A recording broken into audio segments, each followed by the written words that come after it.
अच्छा तो बच्चों 10th क्लास के मैथमेटिक्स की हमारे चल रहा था सोल्यूशन ऑफ क्वाड्रेटिक इक्वेशन। ठीक है, तो हम मेथड जो कर रहे थे सोल्यूशन बाय फैक्टराइजेशन मेथड कर रहे थे। तो पिछली वीडियो में एग्जांपल 1 को मैंने कंप्लीट सॉल्व किया था। ठीक है, तो एग्जाम और एक्टिविटी भी आपको बता दी थी कि ये वाली सॉल्व करनी है। तो आज मैं एग्जांपल 2 सॉल्व करूँगा by solution by factorization of quadratic equation की। तो ये देख सकते हैं आप स्क्रीन पे एग्जाम्पल 2 सॉल्व की हुई है। Solve 5x square is equal to 30x plus sorry by factorization. ठीक है, तो इसको हमने फैक्टराइजेशन के ज़रिए सॉल्व करना है। तो सबसे पहले गिवन लिख दी 5x square is equal to 30x। ठीक है, तो राइट साइड पे जो 30x पॉजिटिव है उसको मैं लेफ्ट साइड पे लेके गया हूँ, तो माइनस हो गया 5x square minus 30x is equal to, फिर राइट साइड पे 0 बच गया। ठीक है, तो अब इसमें से जो चीज़ कॉमन आ रही है हमने कॉमन ले ली, क्योंकि जो कॉमन आती है ना हमने कांस्टेंट को हमने फिर इधर डिवाइड करके उसी से फिर इधर भी डिवाइड करके हमने उसको ख़त्म कर देना होता है। हमने वेरिएबल को नहीं डिवाइड करना। इसमें 5x कॉमन आ रहा है, तो यानी वेरिएबल भी आ रहा है, हमने x से डिवाइड नहीं करना, सिर्फ कांस्टेंट से करना है। तो इसमें 5x कॉमन आ गया, तो 5x इंटू एक्स माइनस 6 आ गया, क्योंकि हमारे पास 6 ज़रा 5 क्या होता है 30।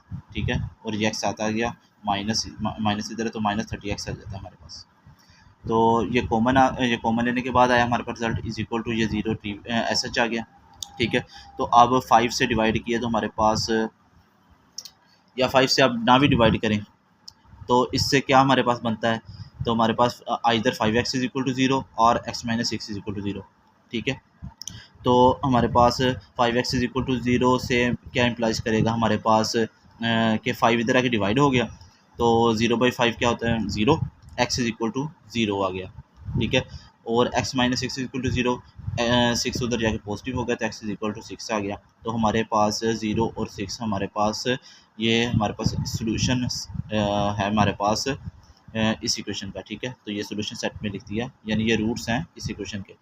अच्छा, अगर हम 5 अकेले से डिवाइड करें तो हमारे पास either x is equal to 0 आ जाता है और x minus 6 is equal to 0 आ जाता है। ठीक है, फिर हमारे पास क्या होगा, तो फिर हमारे पास अगले स्टेप में 5 से डिवाइड करने की जरूरत थी, पहले जो हमने कर दिया था, फिर भी आंसर हमारे पास x इज इक्वल टू 0 ही आना था, बाकी x इज इक्वल टू 6 ऐसा आना था पहले जैसे ही। तो ये थी हमारे पास एग्जाम्पल 2। तो आगे है remember that cancellation of x on both sides of 5x square is equal to 30x means the loss of one root that is x is equal to 0। अगर ये देखें दोनों साइडों पे हमारे पास x भी है ना कॉमन।